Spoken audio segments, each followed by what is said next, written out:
अस्सलाम वालेकुम। तो आज मैं आप लोगों को बताने जा रही हूँ कि एडी और बीएड ऑनर्स के वाइवा के अंदर कौन से सवालात जो हैं वो ज़्यादातर पूछे जाते हैं।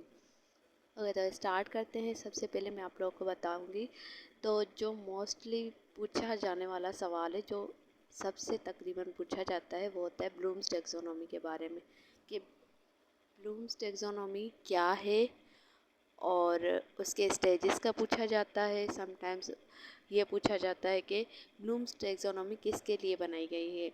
तो ये आप जो है बहुत अच्छे तरीके से इसको रीड कर लें और इसको जो है ना समझ कर जाएं, क्योंकि वो इस तरह भी पूछते हैं कि कौन से स्टेज जो है वो किस चीज़ के लिए यूज़ किया जाता है। ठीक है, ब्लूम्स टैक्सोनॉमी जो है वो टीचर्स के लिए बनाया गया है ताकि वो स्टूडेंट्स की लर्निंग को जो है वो मैयर कर सकें। जो मतलब कि टीचर के लिए इस तरह बनाया गया है कि टीचर कैसे जो है वो अपने स्टूडेंट्स की लर्निंग को सिंपल से कॉम्प्लेक्स तक लेकर जा सकती है।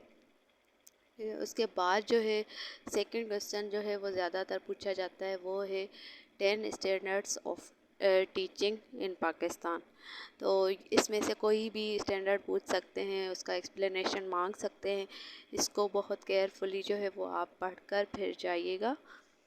और उसके बाद जो पूछा जाता है मोस्टली रिपोर्ट राइटिंग क्या होती है। रिपोर्ट राइटिंग जो है उसके कितने पार्ट्स होते हैं, मतलब कि रिपोर्ट राइटिंग के बारे में ना जो भी जितने भी सवालात हो सकते हैं ना पॉसिबल, वो पूछते हैं कि इसके टाइप्स कितने हैं, किस तरह लिखी जाती है, हम किस चीज़ के लिए लिखते हैं रिपोर्ट राइटिंग। और उसके बाद रिफ्लेक्शन का भी बिल्कुल इसी तरह पूछा जाता है कि रिफ्लेक्शन जो है वो कितने टाइप्स की होती हैं, किस तरह हम लिखते हैं रिफ्लेक्शन, किस चीज़ के लिए रिफ्लेक्शन लिखते हैं। और लेसन प्लान के सवालात आते हैं। लेसन प्लान के इस तरह भी सवालात आते हैं कि लेसन प्लान के कितने पार्ट्स हैं। ठीक है, ये बहुत ज़्यादा जो है ना पूछा जाता है कि लेसन प्लान के कितने पार्ट्स हैं। लेसन प्लान के 3 पार्ट्स होते हैं। एक इन्फॉर्मेशन का होता है, सेकंड में जो है वो हम ILOs, और उसके अलावा जो है हम मटेरियल जो हमें नीडेड होती हैं चीज़ें, वो हम वहाँ पर मेथडोलॉजी हो गई, जो भी चीज़ें हैं वो डिस्क्राइब करते हैं। और लास्ट वन में हम एक्टिविटीज़ रखते हैं। ठीक है, उसके बाद ये भी सवाल बहुत पूछा जाता है, स्मार्ट ILO क्या होता है। स्मार्ट ILO मतलब लोग इस तरह समझते हैं कि स्मार्ट ILO मतलब जस्ट स्मार्ट वर्ड यूज़ किया गया है, बल्कि स्मार्ट जो है वो एक्रोनियम में। ठीक है, इसका मतलब होता है specific, measurable, achievable, relevant and time bound ILOs। ILO तो आपको पता होगा, इंटेंडेड लर्निंग आउटकम को कहते हैं। और तो ये जो है ये कुछ सवालात हैं जो बहुत ज़्यादा पूछे जाते हैं। इसके अलावा जो सवालात आ सकते हैं वो करिकुलम से रिलेटेड आते हैं कि करिकुलम के कितने पार्ट्स हैं, किस तरह डिज़ाइन होता है करिकुलम।